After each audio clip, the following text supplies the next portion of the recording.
Pack your things. You need to get out, she said, her voice cold, eyes locked on mine like I was a stranger. Ashley stood there holding the designer suitcase I'd gifted her last Christmas, the same one she packed now to chase another man. Behind her, her parents Jim and Carol sat by the fireplace, sipping wine and smiling. Smiling. I was still holding the receipt from the bank, proof that I'd just cleared $215,000 of their debt. Wiped it clean. For her. For them. And this was the thank you. I have someone else now, she added, adjusting her hair like this was just another Tuesday. Someone better. Better? I looked at her in disbelief. This woman who used to cry in my arms when she thought she wasn't enough. This woman who I defended in front of everyone. This woman who let me bleed out emotionally while she played house with another man behind my back. And now, with the papers signed, the debt erased, and my loyalty torn to pieces, she was kicking me out? Jim raised his glass toward me like he was toasting at a wedding. No hard feelings, son. It's just life. I laughed. Not because it was funny, but because it was too insane not to. You could hear the crack in my voice as I said, "You forgot something." Ashley blinked.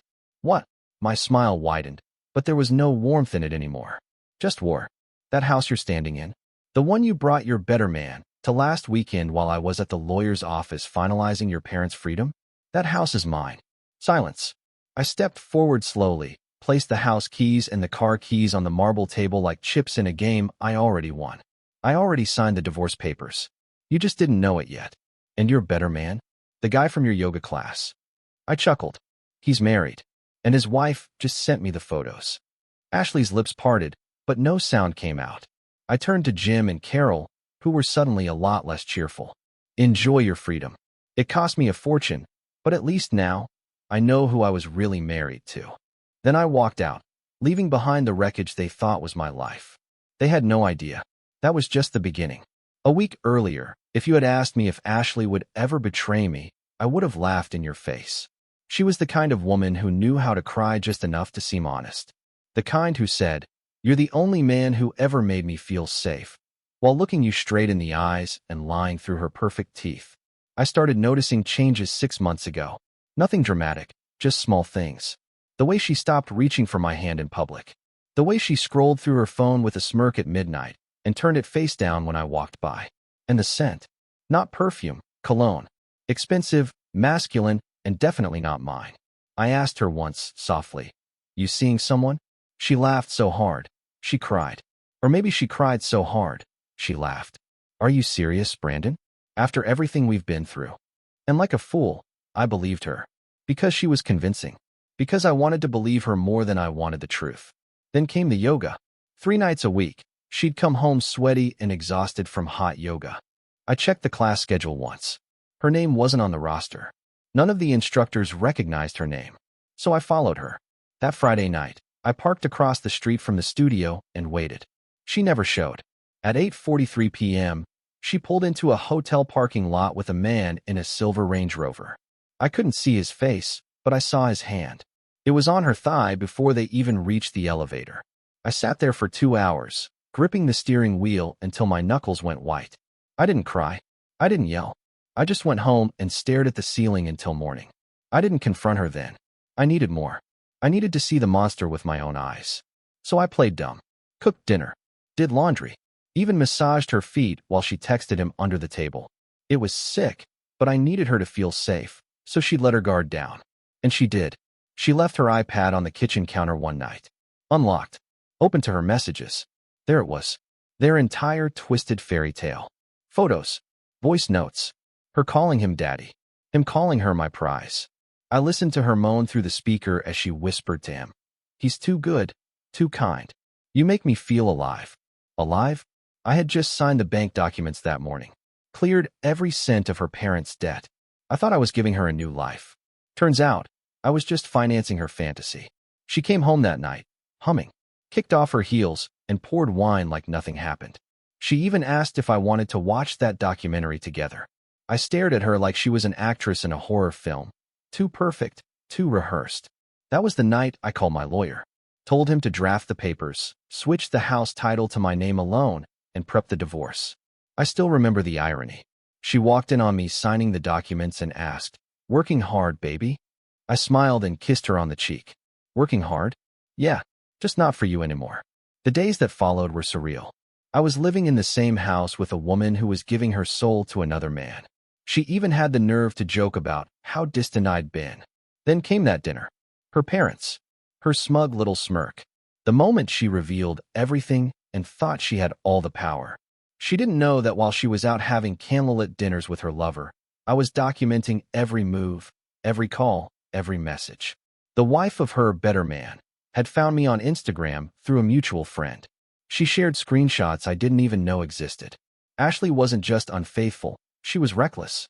So when she screamed, "I've got someone else now, someone better," she really believed it. Until I said, "You forgot something." And now, the cracks were starting to show. Because the game had just begun. The next morning, the silence in the house was thick. Ashley didn't sleep in our bed. I could hear her pacing around the guest room, talking on the phone with someone, probably him. She whispered and giggled like a teenager hiding from her parents. I sat in the kitchen, sipping coffee like I hadn't just watched the woman I married blow up our life with a smirk. My phone buzzed. Another message from Derek's wife. Her name was Melissa. She'd sent me a voice recording this time. I hit play. Ashley's voice came through, sultry and cruel. Brandon's boring. Always doing the right thing. Always taking care of us. I feel like I'm drowning in his goodness. I need danger. I need chaos. I leaned back in my chair. Funny. I never thought my kindness would be the reason someone left. I thought being solid made me a man. Turns out, in her world, being reliable made me invisible. By noon, she tried to act normal. Walked into the kitchen in a silk robe like nothing happened. Poured herself orange juice and said, "We need to talk." I didn't look at her. "No, we don't." Her eyes narrowed. "I think we should do this like adults." "Is that what you and Derek are? Adults?" I asked calmly, still not looking at her. She tensed. "You've been snooping?" I laughed. "You left the evidence all over the house like confetti.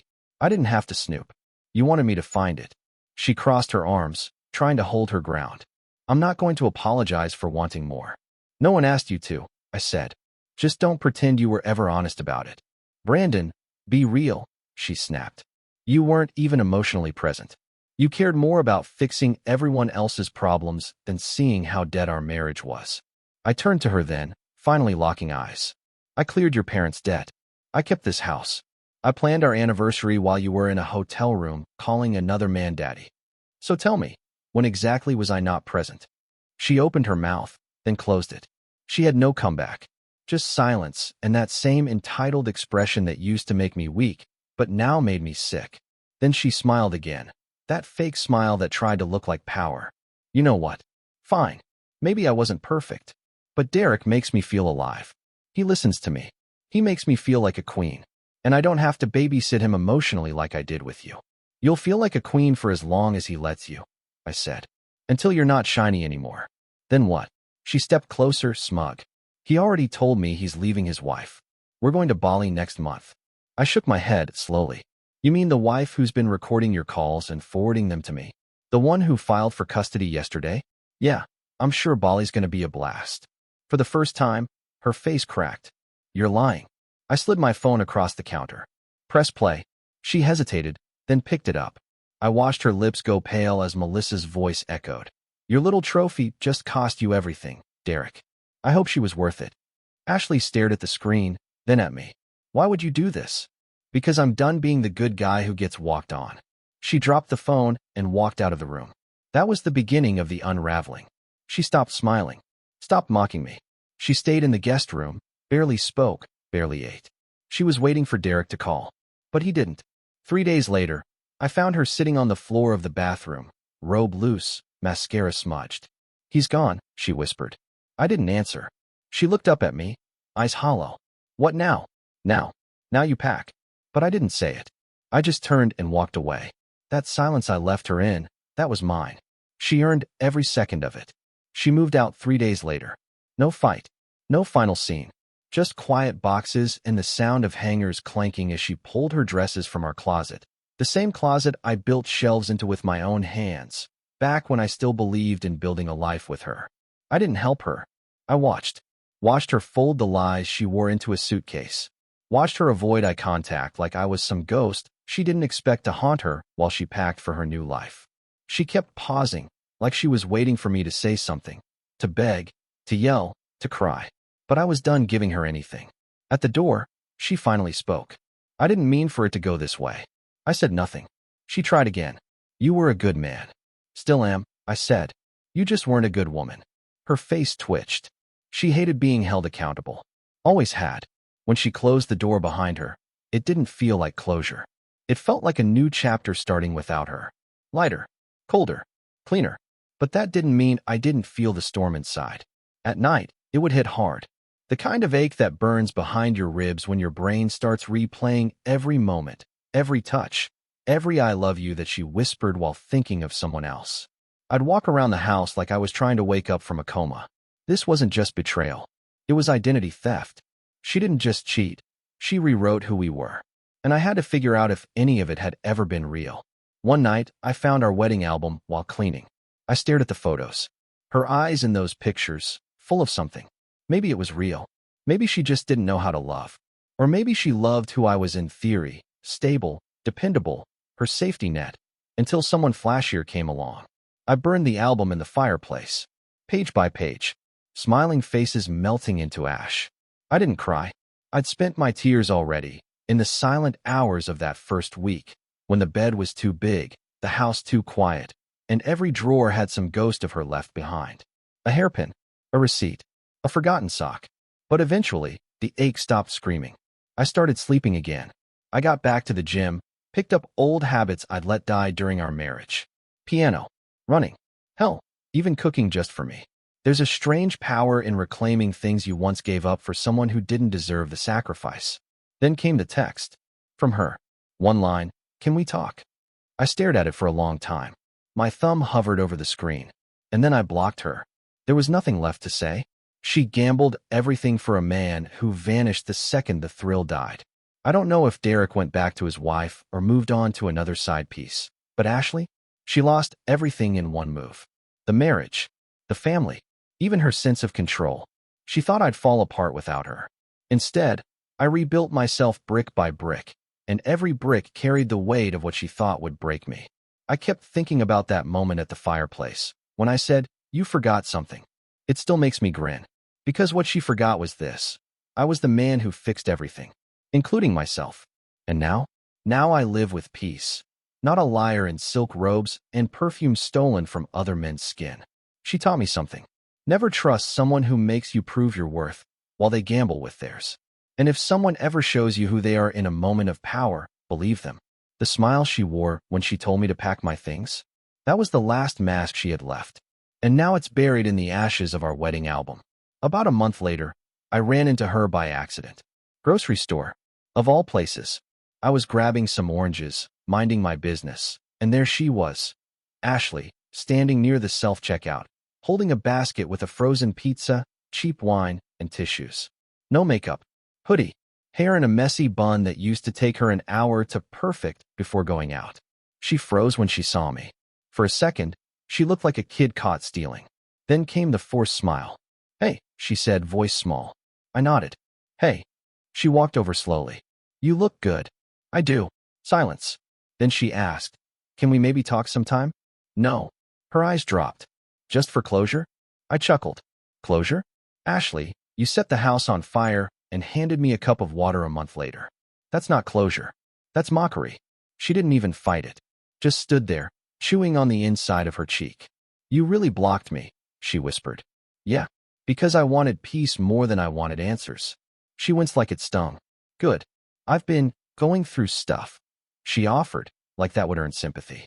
I looked into her eyes. "Yeah? So did I? I just didn't screw anyone to escape it." That one hit. Hard. She stepped back slightly, but didn't leave. "Derek ghosted me." "Shocking," I said flatly. "He said he was leaving his wife." I raised an eyebrow. "And you believe that?" I wanted to. There it was. The truth. She didn't fall in love. She fell into delusion. And she dragged me through hell for it. "Doesn't matter now," I said. "You chose what you chose." "I thought you'd fight for me," she mumbled. That stopped me cold. I turned and faced her fully. "You stood in my house, beside the people whose lives I just saved from financial ruin, and told me to pack my bags because you found someone better. You didn't want to fight, Ashley. You wanted surrender." She blinked fast. Her nose turned red. Maybe tears were coming, or maybe she thought the look of sorrow might still work on me. I leaned in slightly.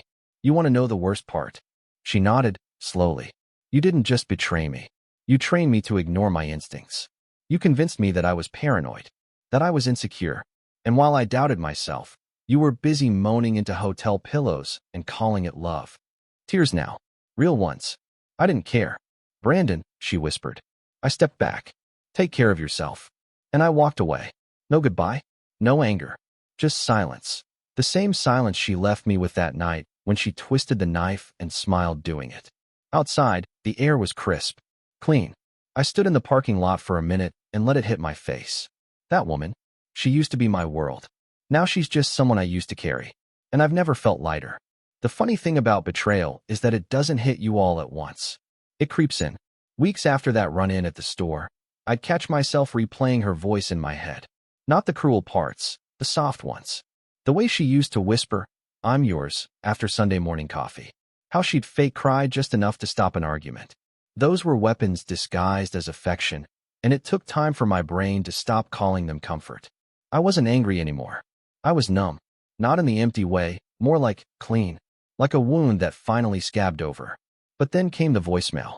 I was at work, middle of a meeting, and my phone buzzed with a number I didn't recognize. I ignored it. But later, when I was driving home, I listened. It was Ashley. Her voice was shaky, not the seductive, sugar-dipped tone she always used when she wanted something. This was raw. Brandon, I don't even know if you'll listen to this. I'm not doing well. I'm living at my aunt's place. I've lost everything. Derek's back with his wife. My parents won't look me in the eye. I think I messed up worse than I even realize. I wish I could go back. Click. That was it. No apology. Just a mess of regret with no ownership. I didn't respond. I couldn't. Because I knew what would happen if I did. She'd pull me back into her spiral. She wasn't reaching out because she missed me. She was reaching because she had nowhere else to land. But 2 days later, she showed up. At my doorstep. Hoodie again. No makeup. A different woman from the one who used to strut through that same door like she owned the world. I didn't invite her in. I just want 5 minutes, she said, hugging herself like the wind could hurt her. You've had 5 years, I said. And you wasted them. She stepped closer. You were the best thing that ever happened to me. I see that now. Too late. I didn't know how to love you then, she said, voice cracking. But I've changed. No, Ashley, I said calmly. You've been changed. By consequences. Not by growth. She looked at me like I'd slapped her. So that's it. After everything? After all we had? What we had died the night you looked me in the eye and told me to leave my house because you'd found someone better. Tears again. More dramatic this time. She reached for my hand. I didn't flinch. I didn't grab it either. I hate who I've become, she whispered. So do I. I shut the door. This time, the silence wasn't heavy. It was perfect. That hollow space she left behind had finally filled. Not with someone new, not with revenge or rebound distractions. Just me. Me alone. Me enough. Later that night, I opened the old safe I hadn't touched in years, where I kept the first card she ever wrote me. I burned it in the sink, watched the words curl and vanish. And then I slept, for 10 hours straight, without dreams. That was the first night I felt free. A few weeks passed. No calls. No messages. No knocks at the door. It was like she finally understood. Or maybe she'd simply moved on to her next temporary savior.